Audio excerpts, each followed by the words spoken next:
Must date the play பாய். இந்த டைட்டிலை கண்டிப்பாக கேள்விப்பட்டிருப்பீங்க. அப்படி இல்லைனா இந்த 2 பேர் ஃபேஸையாச்சும் பார்த்துருப்பீங்க. ஸோ இந்த ஒரு ட்ராமாக்கு அவ்வளோ ஃபேன் பேஸ் இருக்காங்க. மெயினாக இந்த 2 பேரோட லவ் ஸ்டோரிக்கு. நிறைய பேருக்கு தெரியும் இது ஒரு வாட்பாட் ஸ்டோரி புக்கில் உள்ளதை ரெப்ளிகாவாக ஷூட் பண்ணி நமக்கு ப்ரெசென்ட் பண்ணியிருக்காங்கன்னு. ஸோ இந்த ட்ராமாக்கு ஆக்சுவலி 3 சீசன்ஸ் இருக்குது. Season 1 must date the play boy, இதுதான் நம்ம பார்த்தது. Season 2 must hate the play boy and season 3 must love the play boy, இதுதான் லாஸ்ட் சீசன்.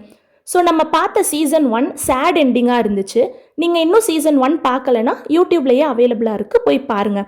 அண்ட் நிறைய பேர் சீசன் 2க்காக வெயிட் பண்ணிட்டு இருப்பீங்க. உங்களுக்கு வெயிட் பண்ண பொறுமை இருந்தால் வெயிட் பண்ணுங்கள். அப்படி இல்லைனா நான் நெக்ஸ்ட் வர ஷார்ட் வீடியோவில் season 2 must hate the play பாயை எபிசோடாக சொல்ல போகிறேன். ஜெயின் அண்ட் தாரா திரும்ப எப்படி மீட் பண்ணுவாங்க, கௌஷி அண்ட் ஜெஹன் பற்றி ஜெயினுக்கு தெரியுமா, அண்ட் நித்தின் பற்றி தாராக்கு தெரியுமா, இது எல்லாமே அடுத்த சீசனில் இருக்கும். ஸோ சப்ஸ்கிரைப் பண்ணி வச்சுக்கோங்க. உங்களுக்கு பிடிச்ச கேரக்டர் யார் அப்படின்னு கமெண்ட்டில் சொல்லிட்டு போங்க. பாய்.